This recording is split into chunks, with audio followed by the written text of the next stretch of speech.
बिस्मिल्लाहिर्रहमानिर्रहीम।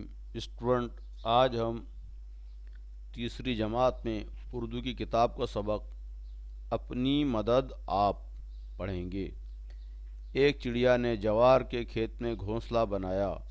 जब उसके अंडों से बच्चे निकले तो खेत भी पकने के करीब था। एक दिन चिड़िया घोंसले से बाहर जाने लगी तो उसने अपने बच्चों से कहा, मेरे पीछे अगर खेत का मालिक या इसके घर वाले आए तो उनकी बातें गौर से सुनकर मुझे बताना। चिड़िया के जाने के बाद खेत का मालिक और उसका बेटा वहां आए। बाप ने बेटे से कहा, मैं समझता हूँ कि खेत पक चुका है। कल सुबह सवेरे अपने पड़ोसियों और दोस्तों के पास जाओ और उनसे कहो कि खेत काटने में हमारी मदद करे। शाम को चिड़िया अपने घोंसले पर वापस आई। बच्चे पर फैलाकर चीं चीं करने लगे।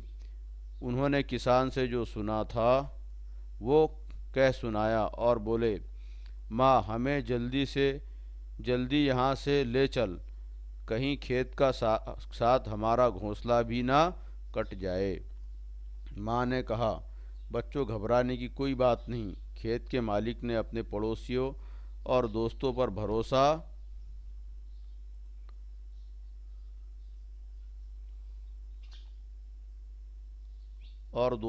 भरोसा किया है। मुझे यकीन है कि ये खेत कल नहीं कटेगा।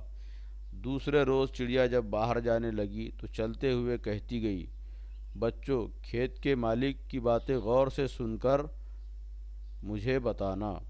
कुछ देर बाद खेत का मालिक आया। वो बहुत देर तक पड़ोसियों और दोस्तों का रास्ता देखता रहा, लेकिन वहाँ कोई ना आया। जब धूप तेज़ हो गई तो उसने अपने बेटे से कहा, इन दोस्तों और पड़ोसियों का कोई भरोसा नहीं। तुम अपने चचाजाद भाइयों से कहो कि कल सुबह खेत काटने में हमारा हाथ बटाएं। ये बात सुनकर चिड़िया के बच्चे बहुत डरे। जैसे ही उनकी माँ आई तो पर फैलाकर चीं चीं करके उससे बोले कि आज ये बात हुई है। यह सुनकर चिड़िया ने कहा, घबराने की कोई बात नहीं, मुझे नहीं लगता कि रिश्तेदार उसके काम आएंगे। अगले दिन जब चिड़िया फिर बाहर जाने लगी तो उसने कहा, बच्चों, खेत के मालिक की बातें गौर से सुनकर मुझे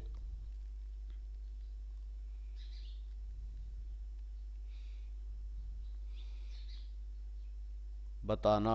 ये कहकर वो चली गई। कुछ देर बाद खेत का मालिक वहां आया और बहुत देर तक अपने भाई भतीजों का इंतज़ार करता रहा। धूप तेज़ हो गई लेकिन वहां कोई भी ना आया। किसान ने अपने बेटे से कहा, बेटे, देखा, हमारी मदद के लिए कोई भी नहीं आया। अब तुम दो दरातियाँ तेज़ करके तैयार रखो, कल हम अपना खेत खुद ही काटेंगे। ये सुनकर चिड़िया के बच्चे बहुत डरे और जैसे ही उनकी माँ आई तो पर फैलाकर चीं चीं करके अपनी माँ को सारा माजरा कह सुनाया।